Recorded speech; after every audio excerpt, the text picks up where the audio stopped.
아멘. 오늘 말씀은 고린도후서 3장 6절에서 9절 말씀 보겠습니다.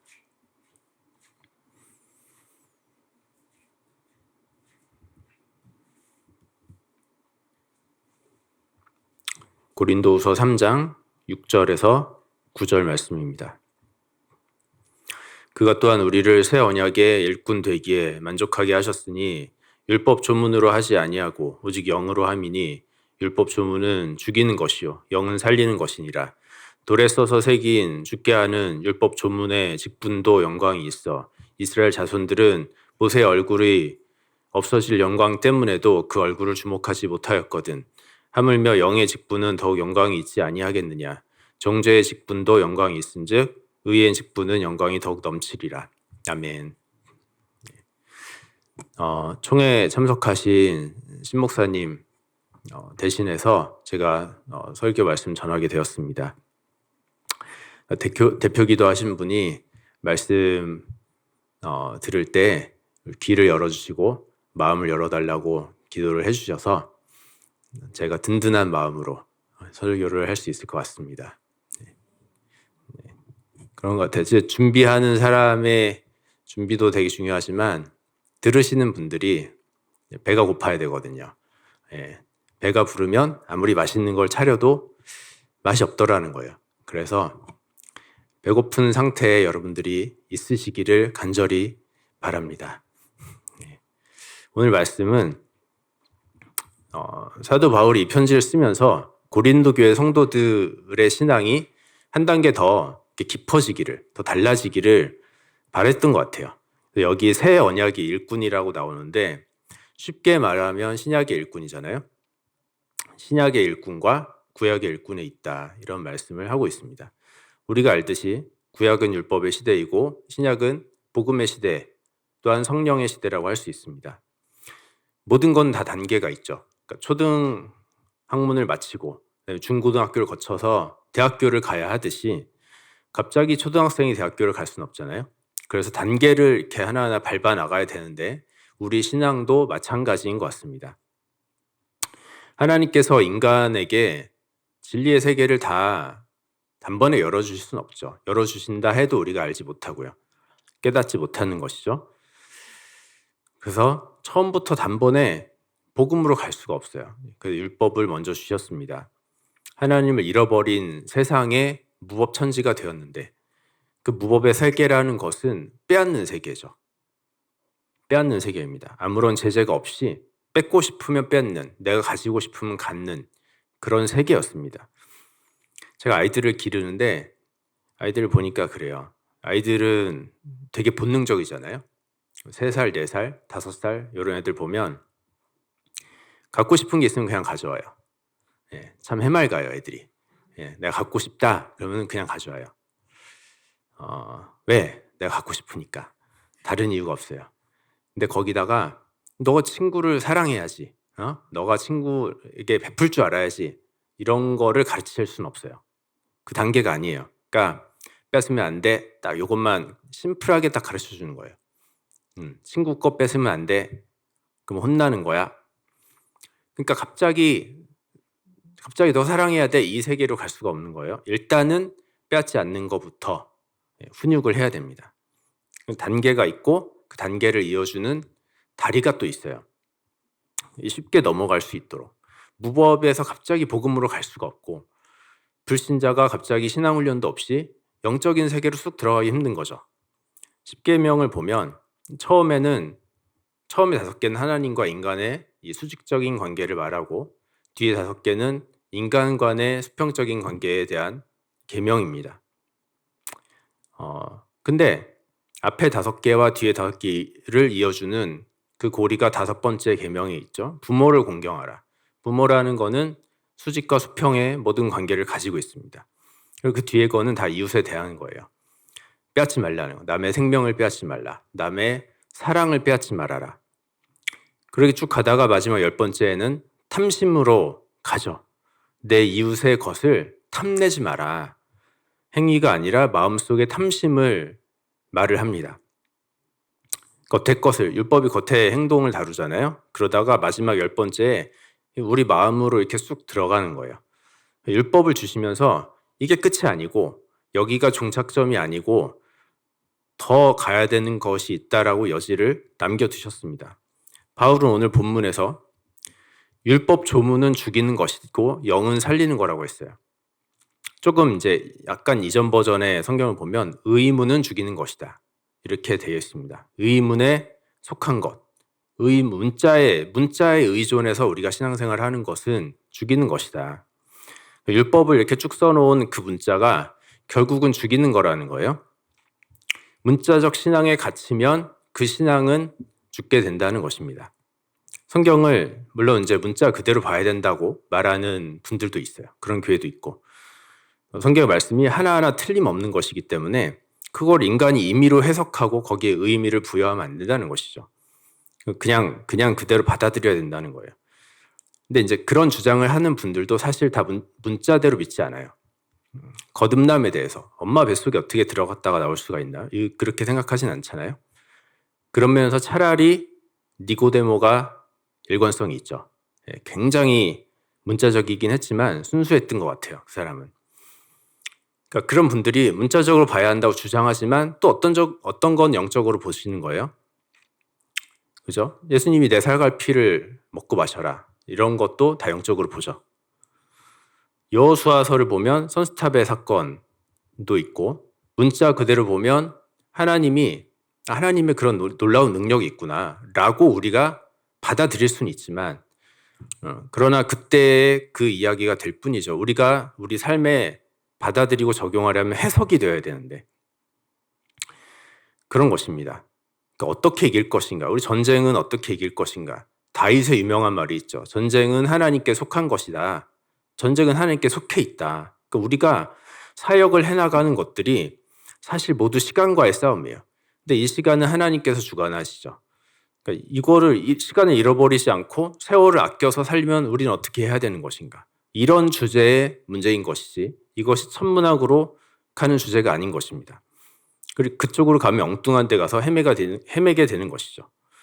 예수님이 땅에 불을 던지러 왔다고 하셨어요. 내가 화평케 온 줄로 생각하지 마라. 내가 분란을 일으키러 왔다. 이렇게 또 말씀하셨어요. 문자적으로 보면 이해가 안 되는 것들이 많잖아요. 이런 신앙의 틀을 우리가 벗어나야 되는 것이죠. 이게 열려지지 않으면 다음 단계로 넘어갈 수가 없는 것입니다. 우리 부흥교회 성도 여러분들은 아마 다 아시는 말씀일 거예요. 근데 혹시 새신자분들이 있을 수 있어서 길게 설명을 했습니다. 종말의 징조에 대해서도 참 많이 말씀하고 있죠. 성경에서는. 뜨거운 풀무 같은 그 뜨거운 날이 이를 것이다. 베드로서 3장. 그날이 깨지고 마태복음 24장에 해가 어두워지고 별들이 떨어지고 하나님 왜 이렇게 하실까? 왜 땅을 다 멸하시고 이렇게 하실까? 그렇죠? 자꾸 밖에서 돌면 해답이 없는 거예요. 그러니까 그 시각에 갇혀 있으면 이 모든 것들이 납득이 안 되는 것입니다. 그 문자 이면에 있는 깊은 영적인 세계로 들어가야 되는데 성경이 육적인 것에는 관심이 없죠. 다 영적인 문제에 그 이야기에 초점을 맞춘 것입니다. 모든 게 밖이 아니라 우리 내면에서 일어난 그런 일에 성경은 관심이 있는 거예요. 예수님이 살리는 것은 영이니 육은 무익하다. 이렇게까지 말씀하셨어요. 그러니까 영이 바뀌어야 되는데 왜 밖에서 뭐 땅이 깨지고 뭐 이런 것들이 왜 필요할까? 그죠? 근데 사람들 자체가 너무 그런 걸 원해요. 사실 원해 그런 거를. 눈에 보이는 어떤 대단한 거, 기적 이런 걸 원합니다. 이건 그런 얘기가 아니야. 이렇게 설명을 해주면 오히려 실망해요. 그런 거였어? 실망합니다. 크고 대단하고 뭐 깨지고 막 이런 거 원해요. 그러니까 예수님이 이 세대는 표적을 구한다. 이 세대는 눈에 보이는 걸 바란다. 그런 거에 초점이 가 있는 거예요. 근데 내가 너에게 보여줄 것은 요나의 기적밖에 없다라고 하셨어요. 요나의 기적은 무엇입니까? 요나가 회심한 것이죠. 그 말 안 듣는 인간 요나가 정말 어둠 속에서 3일 동안 그 칠흑 같은 어둠 속에서 철저히 부서지고 깨지고 다시 태어난 사건, 그가 심령이 변한 거예요. 이거 요나의 기적입니다. 예수님이 너의 기적을 바라냐? 그럼 요나를 봐라. 겉의 이야기에는 관심이 없는 거예요, 성경은. 근데 세상에 그런 기적은 더 많죠. 그런 기적이 세상에 더 많아요. 초자연적인 현상들도 많고. 근데 성경은 그런 걸 말하는 책이 아니에요. 그런 것은 이방인들이나 찾는 것이다. 예수님이 그렇게 말씀하셨어요. 외식하는 자들이 찾는 것입니다. 진짜 신앙은 거기에 있는 것이 아니고 계시록을 보겠습니다. 요한계시록 11장 1절에서 2절 보겠습니다.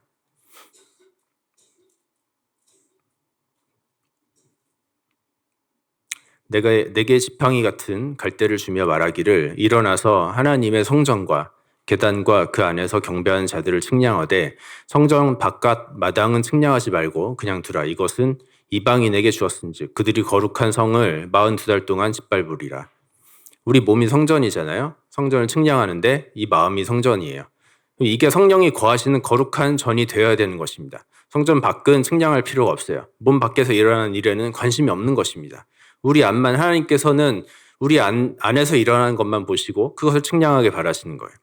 밖은 이방인에게 준 거라고 하셨어요. 그러니까 이방인들이 더 신기한 거 많이 하죠. 눈에 보이는 기적을 바라면 교회보다는 다른 데를 가야 돼요.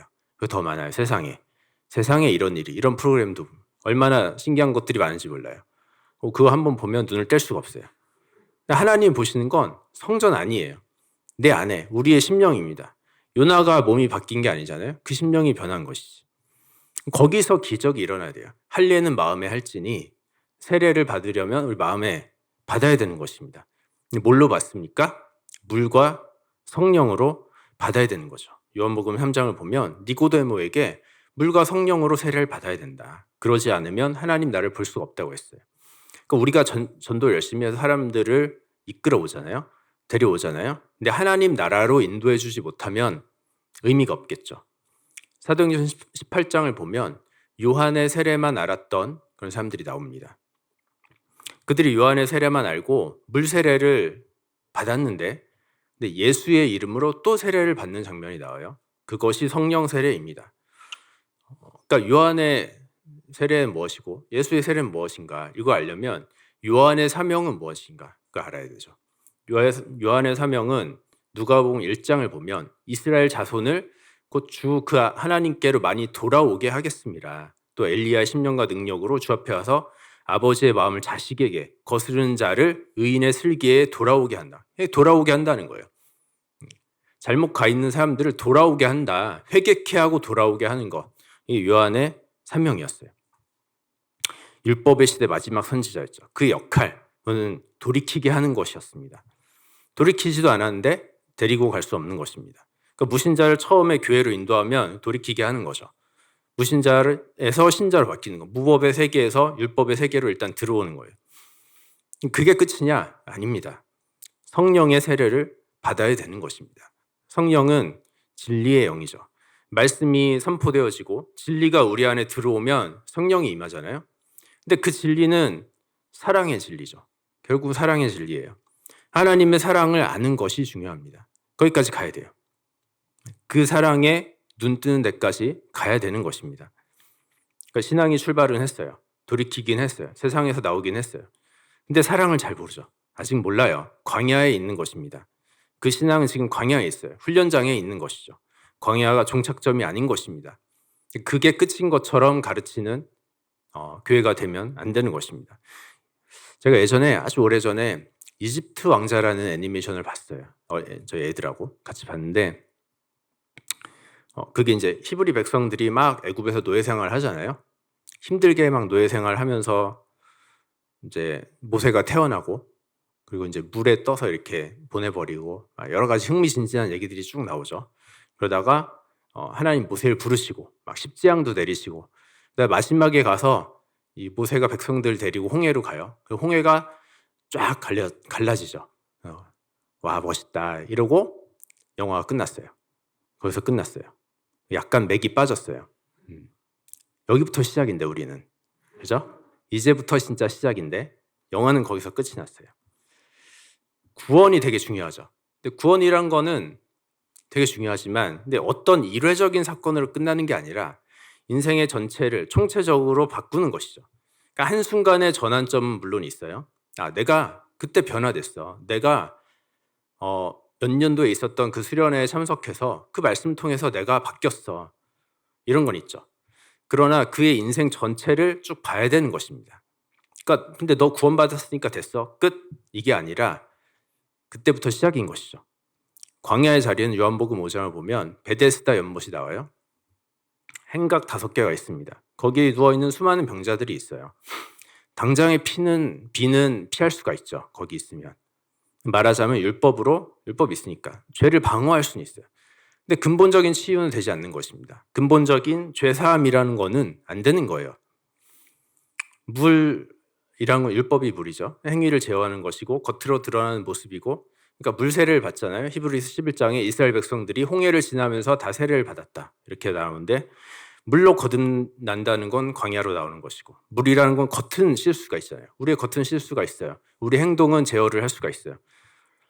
그건 물로 실 수가 있어, 더러워지면. 근데 속은 물로 실 수가 없잖아요.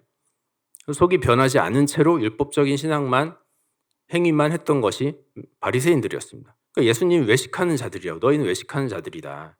이 외식하는 자, 너희는 회칠한 무덤 같다고 하셨어요.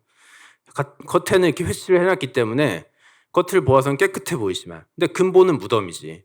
그래 봤자 무덤이다. 너희 속에는 썩은 시체들만 가득하고 생명이 없는 거다라고 예수님 말씀하셨습니다. 예수님의 세례는 뭡니까?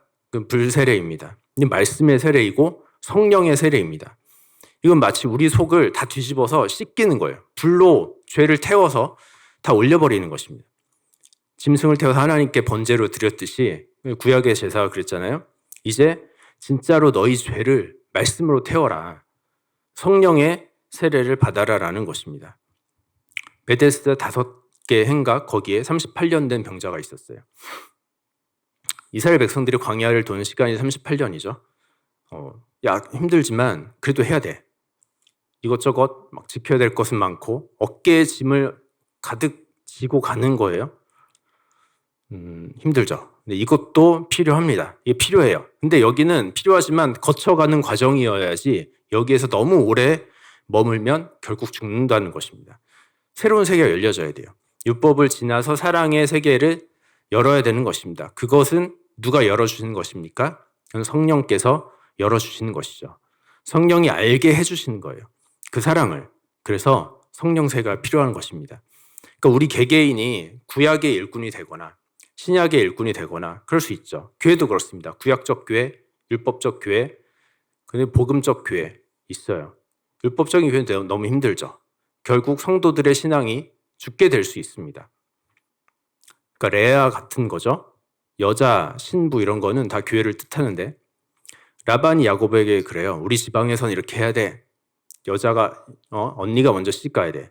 해야 되니까 하는 교회. 원치 않아요, 야곱은. 마음에 원치 않지만 그러나 해야 돼요. 어쩔 수 없이. 그런 교회의 상징이죠, 레아는. 율법의 교회입니다. 라헬은 사랑으로 따르는 교회예요. 야곱이 그를 정말 사랑했죠. 복음적인 교회의 상징입니다. 하나님께서 우리에게 허락하신 삶은 어떤 것입니까? 그것은 너무나도 기쁜 삶이죠. 너무 기쁜 삶을 허락하신 거예요. 사랑이 열리면 그 기쁨이 가득 차게 됩니다. 우리의 삶의 생명까지 내어놓아 사랑하신 그 사랑을 온전히 배우고 따라가는 거예요. 그 삶을 우리는 사는 것입니다. 그 예수님의 삶을 따라서 우리 또한 나의 것을 내어놓고 사랑할 수 있는 자리, 이 세계가 열리지 않으면 여전히 율법 아래 있을 수밖에 없는 것입니다. 예수님이 세상 짐을 벗고 와라. 그리고 내 짐을 져라. 수고하고 무거운 짐진 자들아 다 내게로 오라 초청하셨어요. 짐을 내려놔. 세상 짐을 내려놔라. 그리고 내 짐을 지라고. 율법을 짐을 내리고 사랑의 짐을 지라는 것이죠. 주님의 짐은 쉽고 가볍다고 했습니다. 사랑으로 짐을 질 때 가벼운 것이죠. 그러니까 뭐가 사람을 바꾸냐면 결국 사랑이 사람을 바꾸는 거잖아요. 거듭난다고 했을 때 이거는 새로운 사람이 되는 것인데 우리는 무엇으로 새로워질 수 있습니까? 물과 성령으로. 즉 죄를 깨닫고 철저한 회개가 있고 그리고 이 사랑을 알아야 되는 것입니다. 하나님 우리를 대하신 그 사랑, 십자가의 사랑, 하나님 안에 있는 그 수많은 기쁨과 아픔까지도 나눌 수 있는 사랑이죠. 이 사랑은 하나님의 사정을 알고 주님의 십자가를 알고 그 사랑으로 인한 눈물이 있는, 감동이 있고 고백이 있는 그런 교회가 되어야 되는 것입니다. 출애굽기 12장을 보면 유월절 어린 양을 먹는 게 나와요. 머리와 내장과 정강이까지 다 먹어라 이렇게 말씀을 하고 있습니다. 유월절 어린 양은 예수님을 뜻하는데 우리가 신앙생활할 때 머리만 좋으면 안 되는 것이죠. 주님의 사상, 주님의 꿈 이런 것만 좋다고 따라가면 그 신앙은 무너집니다. 무너지게 돼 있어요. 예수님 마태복음 7장에 나의 이 말을 듣고 행치 않으면 그냥 끝나는 거로 너희 머리만 채우는 거로 끝나면 그러면 모래 위에 집을 짓는 것 같다. 비바람에 다 무너진다는 거예요. 내장은 그 아픈 주님의 사정까지도 그 마음까지 그 슬픔과 서러움에 내가 같이 눈물 흘릴 수 있는 것. 그게 하나 된다는 거잖아요. 그게. 그렇게 심정적으로 하나 되어야 되는 것입니다. 정강이는 같이 뛰는 것이죠. 내가 누가 시켜서가 아니고 내 의지를 가지고 주님의 길을 같이 가는 거예요. 그러니까 지정의가 여기에 다 들어가 있습니다. 주님을 따르는데 지정의가 다 동원이 돼야 되는 거예요. 먼저는 지가 안 되면 정과 의까지 갈 수가 없어요. 그러니까 머리가 좋은 것도 필요해요. 그것도 필요해요. 근데 머리만 좋고 가슴이 없으면 안 됩니다. 머리와 정강이는 있었는데 내장을 안 먹은 사람이 있어요. 가룟 유다 같은 사람이 있죠. 지적인 면이 되니까 말씀도 이해하고 3년 동안 주님을 따라다녔어요. 근데 정이 통하지 않았습니다. 사랑을 몰랐던 거예요. 그 사랑을 이해하지 못하고 그게 열려지지 않으니까 정죄하고 판단하고 그러다가 주님을 팔아버리게 된 것입니다. 이면적인 신앙이란 거 결국은 사랑의 동기로 하는 신앙이 되는 것이죠. 율법적으로 해야 되니까 하는 이 수준을 빨리 벗어나야 되는 거예요. 그걸 넘어서야 돼요. 그러면 역동적인 교회가 되고 그럼 살아있는 교회가 되는 것입니다. 우리도 한 교회에 여러분들이 있지만 각자 여러분들마다 신앙의 수준은 다 다를 거예요. 전도해라, 성경 공부해라 해가지고 하는 사람이 있고 근데 내 안에 이만 이 은혜와 감격을 가지고 막 내가 먼저 전하지 않으면 견딜 수 없는 그런 분도 있을 거예요. 그러니까 각 교회들 보면 교회마다 위대한 전도자들이 한 명씩 있어요. 막 책도 쓰고 고구마 전도왕 이런 분들 있잖아요. 직책을 보면 목사나 선교사가 아니에요. 전도사도 아니에요. 그냥 평신도인데 그 안에 막 불타는 게 있는 거예요. 막 나가서 전하죠. 사람들 데려오고. 제가 신목사님께 들었는데 우리 부흥교회도 그런 분들이 있다고 들었습니다. 열심히 전도하시는 분들. 시킨다고 그렇게 하는 게 아니죠. 그거는. 성령으로 거듭난 사람의 모습이 그러한 것입니다. 제가 남미에 선교할 때도 우리는 이제 좀 목표 지향적이잖아요. 목표를 딱 주면 아멘 하고 이렇게 하는 사람들이 있어요. 막 해. 앞장서서 막 하는 거예요. 근데 이렇게 막 좀 남들이 하니까 겨우 질질 끌려가듯이 하는 사람도 있어요. 그나마도 안 하는 사람도 있고 그렇습니다. 언제까지 옛 언약의 일꾼처럼 살 것이냐 너희가 제가 이렇게 물어본 적이 있어요. 근데 같은 교회 안에서 일하는데 누구는 새 언약의 일꾼이고 누구는 옛 언약의 일꾼이고 이게 레벨이 다른 거예요. 그러니까 아무리 많은 수의 멤버가 있다 하더라도 선교의 발전을 주도하고 부흥시키는 자는 누구인가? 그럼 몇 안 되는 이 복음의 일꾼들이 하는 것이죠. 앞장서서 창조적인 소수라는 말이 있잖아요. 역사를 이끌어가는 것은 창조적인 소수가 하는 것이다. 그러니까 능동적으로 내가 새 언약의 일꾼이 돼서 일하면 창조적으로 일하게 되는 거예요. 새로운 걸 막 시도하게 되고 성과를 내고 내가 먼저 하고 남들이 그걸 또 따라하게 만들고 그 창조적인 소수죠. 우리가 다 그런 자들이 되길 바랍니다. 하자 해서 끌려가는 것이 아니라 그렇게 광야에 오래 있으면 지치는 것입니다. 광야는 빨리 통과할수록 좋아요. 그래서 거기 있으면 메마르고 결국 죽게 되는 거죠. 근데 그것도 되게 영광이에요. 그것도 영광이다라고 바울은 말하고 있어요. 본문 7절 보겠습니다.